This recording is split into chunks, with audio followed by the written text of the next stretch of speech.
وہ پھر اپنا سب کچھ اللہ کے نام پہ قربان کر دیتے ہیں۔ تو ہم بھی اللہ سے اللہ کی محبت مانگیں، پھر ہم دنیا میں بھی کامیاب، آخرت میں بھی کامیاب۔ اس امت میں بہت سارے ایسے حضرات گزرے ہیں جو اللہ سے ٹوٹ کے پیار کرنے والے تھے، محبت کرنے والے تھے۔ حسن بصری رحمۃ اللہ فرماتے ہیں، میں ایک مرتبہ طواف کر رہا تھا تو میں نے ایک نوجوان لڑکی کو دیکھا کہ جو اونچے اونچے اشعار پڑھ رہی ہے، اونچی آواز میں، محبت بھرے۔ اب جوان لڑکی کی زبان پہ اونچے اشعار تو ذرا برے لگتے ہیں، تو فرماتے ہیں کہ میں نے اس لڑکی کو کہا کہ کیا مسئلہ ہے، تو اتنے اونچے اشعار کیوں پڑھ رہی ہے؟ اس نے کہا کہ حسن، مجھے یہ بتاؤ، آپ اس گھر کا دیوار طواف کر رہے ہیں یا کس کا؟ میں نے کہا بل یطوفوا بالبیت العتیق، میں اسی گھر کا طواف کر رہا ہوں۔ تو ہنس کے کہنے لگی، جن کے دل پتھر ہوتے ہیں وہ پتھر کے گھر کا طواف کرتے ہیں، اور جن کے دل زندہ ہوتے ہیں وہ اللہ کی تجلیات کا طواف کر رہے ہوتے ہیں۔ حسن بصری ہم سے فرماتے ہیں کہ میں حیران ہو گیا، اس لڑکی کے دل میں اللہ کی کس قدر محبت تھی کہ یہ اللہ کی تجلیات کا طواف کر رہی تھی۔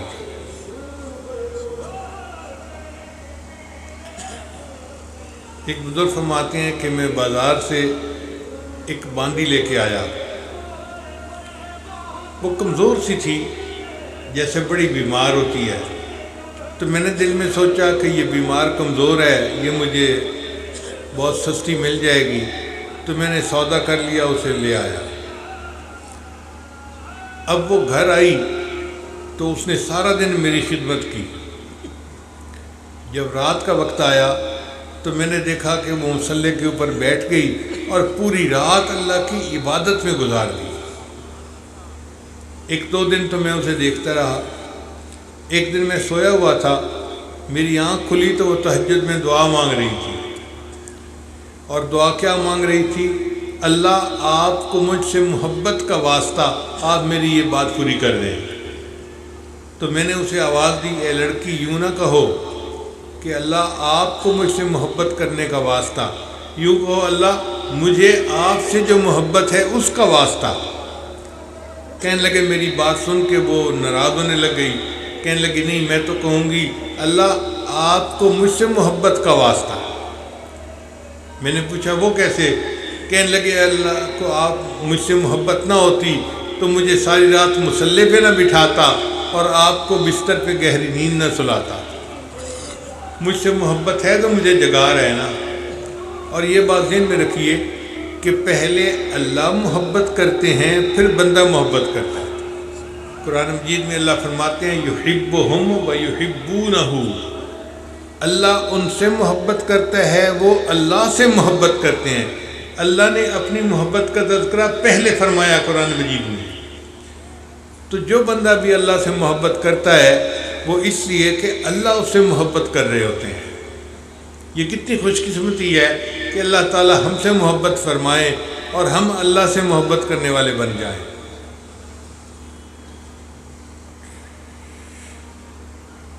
چنانچہ ایک مرتبہ دو مسلمان مجاہد تھے، ان کو عیسائی بادشاہ نے گرفتار کر لیا۔ اب بادشاہ کے جو مشیر تھے انہوں نے اس کو کہا کہ بادشاہ سلامت، ان میں سے ایک کو تو اگر آپ قتل بھی کر دیں گے تو کوئی فرق نہیں پڑتا، لیکن دوسرا جو ہے نا وہ بڑا بہادر اور جری آدمی ہے، اگر اس کو آپ اپنے مذہب پہ لے آئیں تو وہ آپ کی فوج کا کمانڈر ان چیف بن سکتا ہے، کام آئے گا۔ تو بادشاہ نے سوچا کہ میں اب کس طرح اس کو اپنے دین پہ مائل کروں۔ اس نے ان کو دعوت دی کہ تم ہمارے مذہب کو قبول کر لو۔ ان کا ہرگز نہیں، ایسا ہو ہی نہیں سکتا۔ جب بادشاہ نے خوب ترغیب دی کہ میں یہ دوں گا، وہ دوں گا، فلاں کروں گا، انہوں نے کہا کہ نہیں، ہماری نظر میں ان چیزوں کی کوئی حقیقت نہیں ہے، ہم نہیں اپنا مذہب قبول کریں گے۔ تو پھر اس نے ترغیب سے کام لیا، ڈرانے دھمکانے سے۔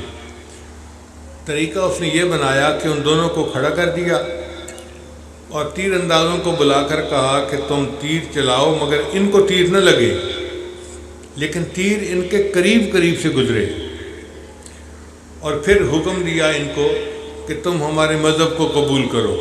ان کا جی ہم نہیں کرتے۔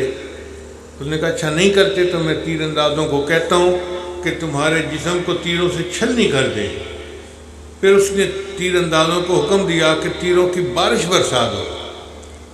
اب تیر اندازوں نے تیروں کی بارش برسائی، کوئی دائیں سے گزر رہا ہے، کوئی بائیں سے، کوئی کان کے قریب سے، کوئی سر کے قریب سے۔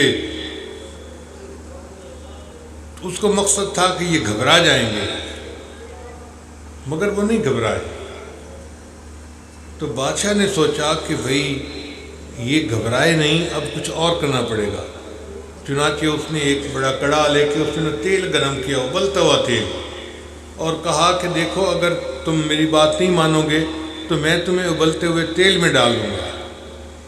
ان کا بھئی جو کرنا ہے تو کر لے، ہم اپنے دین کو نہیں چھوڑ سکتے۔ چنانچہ ان میں سے جو دوسرا تھا اس کو اس نے اٹھوایا اور ابلتے تیل کے اندر ڈال دیا۔ آپ جانتے ہیں کہ گرم تیل کے اندر گوشت ڈالا جائے تو کباب بن جاتا ہے۔ تو جس بندے کو انہوں نے ڈالا وہ تو تھوڑی دیر میں کباب بن گیا۔ اب اس نے پہلے کی طرف دیکھا تو پہلے کی آنکھ میں آنسو تھے۔ تو بادشاہ سمجھا کہ اب اس کے اوپر نا گھبراہٹ، خوف طاری ہو گیا کہ آنکھوں میں آنسو آ گئے۔ تو بادشاہ کہنے لگا کہ اگر تم میری بات مان لو تو میں تمہیں آگ میں نہیں ڈالوں گا جیسے تمہارے دوست کو میں نے ڈالا۔ تو مجاہد کہنے لگے کہ وہ بدبخت تو کیا سمجھتا ہے کہ تو مجھے آگ میں ڈال دے گا، میں اس خوف سے رو رہا ہوں۔ اس نے کہا تو کیوں رو رہے ہو؟ کہنے لگے میں تو اس لیے رو پڑا کہ میرے جسم میں ایک جان ہے، تو مجھے ایک دفعہ ڈالے گا اور میری جان چلی جائے گی۔ کاش میرے جسم پر جتنے بال ہیں اتنی جانیں ہوتی، اتنی مرتبہ تو مجھے تیل میں ڈالتا، میں اتنی جانوں کا نذرانہ اللہ کے سپرد کر دیتا۔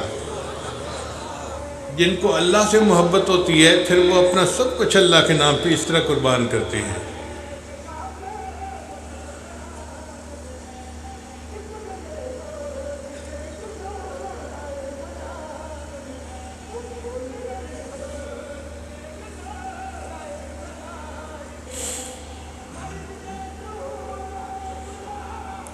چنانچہ امام غزالی رحمۃ اللہ لکھتے ہیں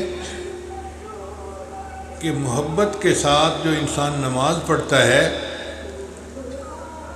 وہ انسان کی بغیر محبت کے 70,000 مرتبہ نمازوں سے زیادہ بھاری اور افضل ہوتی ہے۔ بھئی لطف تبھی آئے گا نا نماز کا جب دل میں محبت ہوگی۔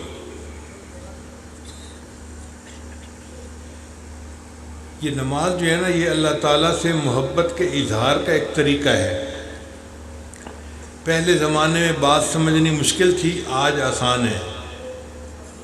آج لوگ اپنے دور بیٹھے رشتہ داروں کے ساتھ ویڈیو کال کرتے ہیں۔ ویڈیو کال کا کیا مطلب کہ بات چیت بھی چل رہی ہوتی ہے اور ایک دوسرے کو دیکھ بھی رہے ہوتے ہیں۔ یہ نماز بھی ویڈیو کال کی مانند ہے کہ انسان اللہ سے ہم کلامی بھی کر رہا ہوتا ہے اور اللہ کا دیدار بھی کر رہا ہوتا ہے۔ چنانچہ حدیث مبارکہ میں آتا ہے کہ مومن جب پڑھتا ہے الحمدللہ رب العالمین، اللہ جواب دیتے ہیں حمدنی عبدی، میرے بندے نے میری حمد بیان کی۔ پھر بندہ پڑھتا ہے الرحمن الرحیم، اللہ فرماتے ہیں مجدنی عبدی، میرے بندے نے میری بزرگی بیان کی۔ بندہ ایک ایک آیت پڑھتا جاتا ہے اور اللہ اس کا جواب دیتے جاتے ہیں۔ تو گویا یہ نماز اللہ سے ہم کلامی ہوئی، جیسے ٹیلی فون پہ ہم کلامی ہوتی ہے۔ اور پھر یہ کہ جو نماز پڑھنے والا ہوتا ہے وہ گویا اللہ کا دیدار کر رہا ہوتا ہے۔ نبی صاحب نے فرمایا ان تعبد اللہ کأنک تراہ، کہ تم اللہ کی عبادت اس طرح کرو جس طرح تم اسے دیکھتے ہو۔ فإن لم تکن تراہ فإنہ یراک، اور اگر تمہیں یہ کیفیت حاصل نہیں تو اس طرح نماز پڑھو کہ اللہ تمہیں دیکھ رہا ہے۔ تو دنیا میں انسان اللہ کا دیدار 5 وقت کر سکتا ہے اگر اپنی نماز کو ٹھیک بنا لے۔ اس لیے مومن کا دل نماز کے لیے انتظار میں رہتا ہے۔ فجر پڑھتا ہے ظہر کا انتظار، ظہر پڑھتا ہے عصر کا انتظار، عصر پڑھی مغرب کا، مغرب پڑھی عشاء کا، اور عشاء کے بعد پھر فجر کا۔ پھر 5 نمازوں سے مومن کے جذبے کو ٹھنڈک نہیں ہوتی، اس کا دل چاہتا ہے کہ میں اور زیادہ اللہ کا دیدار کروں، تو اس کے لیے وہ نفلوں کو بہانہ بنا لیتا ہے۔ تو جی میں تحیۃ الوضو پڑھ رہا ہوں، میں تحیۃ المسجد پڑھ رہا ہوں، اب میں اشراق پڑھ رہا ہوں، اب میں چاشت پڑھ رہا ہوں، اب میں اوابین پڑھ رہا ہوں، اب میں تہجد پڑھ رہا ہوں۔ یہ نماز تو بہانہ تھا، اصل میں تو اس نے اپنے اللہ سے ملاقات کرنی تھی، اس کا دیدار کرنا تھا۔ اللہ تعالی ہمیں ایسی نماز عطا فرمائے کہ ہم بھی اللہ کا دیدار کرنے والے بن جائیں۔ جو بندہ دنیا میں ایسی نمازیں پڑھے گا، پھر اللہ تعالیٰ اس کو آخرت میں اپنا دیدار عطا فرمائے گا۔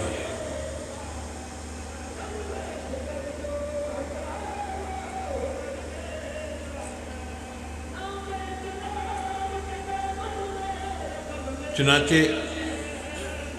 ایک ماں تھکی ہوئی ہے، بیٹی کو کہتی ہے کہ بیٹی میں سارا دن کام کر کر کے تھک گئی ہوں، اور اب مجھے کوئی تنگ نہ کرے، بس میں نے عشاء پڑھتے فوراً سو جانا ہے۔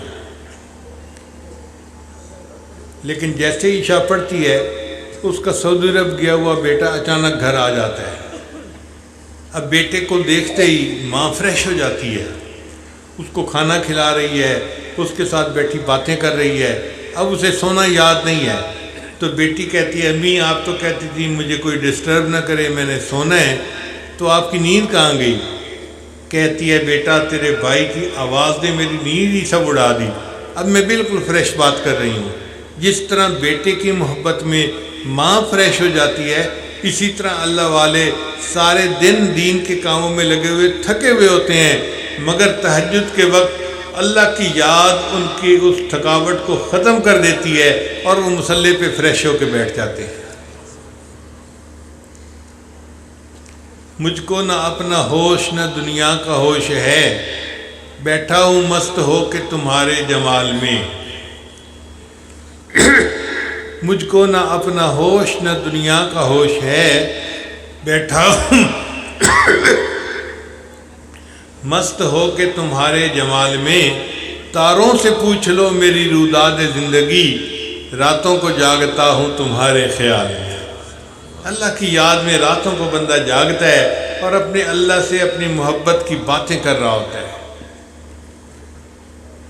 یہ اللہ کی محبت عجیب ہے۔ میاں محمد بخش رحمۃ اللہ فرماتے ہیں، رات پوے تے بے دردانو مٹھی نیندر آوے، رات پوے تے بے دردانو مٹھی نیندر آوے، تے درد مندان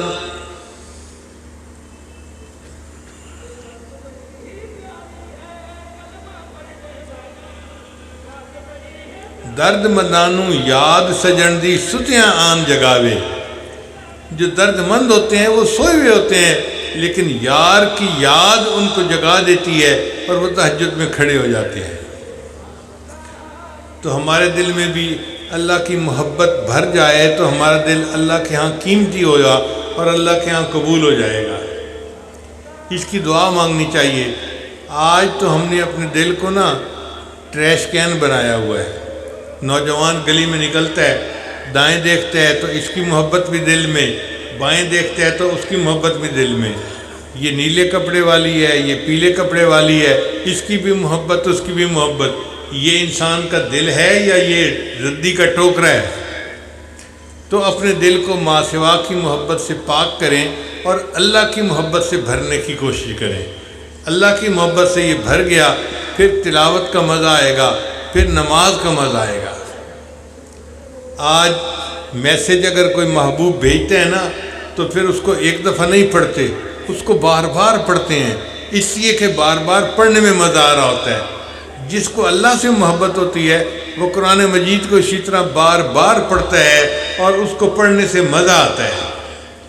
حدیث مبارکہ میں ہے کہ نبی علیہ الصلوۃ والسلام کئی مرتبہ ایک آیت پوری رات پڑھا کرتے تھے، ان تعذبہم فإنہم عبادک۔ اس آیت کو نبی السلام نے پوری رات بار بار پڑھا، کندھے مکرر کے مزے لیے۔ جیسے چنگم ہوتا ہے نا کہ بچے بار بار اس کو چباتے رہتے ہیں، منہ ہلتا رہتا ہے ان کا. ان سے پوچھیں ایسا کیوں کر رہے ہو؟ وہ کہتے ہیں جی کیا کریں ہمیں مزہ آ رہا ہے. تو جس طرح بچوں کو چنگم کا مزہ آتا ہے، اللہ والوں کو قرآن مجید کی ایک ایک آیت کو بار بار پڑھنے کا یوں مزہ آ رہا ہوتا ہے. کبھی گرمی کے موسم میں آپ بادام کا شربت پئیں یا کوئی آئس کریم کھائیں تو ہر چمچ آئس کریم کے کھانے کا مزہ جدا ہوتا ہے، اور دل تھکتا نہیں ہے، دل چاہتا ہے اور کھاؤں اور کھاؤں. اسی طرح جن کو اللہ سے محبت ہوتی ہے وہ بھی قرآن مجید کی ایک آیت پڑھتے ہیں، ان کو مزہ آتا ہے، پھر دوبارہ آیت پڑھتے ہیں، پھر مزہ آتا ہے. ان کا دل بھرتا ہی نہیں، ان کا دل چاہتا ہے کہ ہم اللہ کے کلام کو پڑھتے ہی رہیں. سیدنا عثمان غنی عنہ فرماتے تھے کہ اگر تمہارے دل گناہوں سے کالے نہ ہوتے، ما شبعتم من کلام ربکم، تم اللہ کے کلام کے پڑھنے سے کبھی تمہارا دل بھرتا ہی نہیں، دل چاہتا پڑھتے رہیں پڑھتے رہیں پڑھتے رہیں. یہ محبت قرآن اور نماز کی ملتی ہے جب دل میں اللہ کی محبت ہوتی ہے.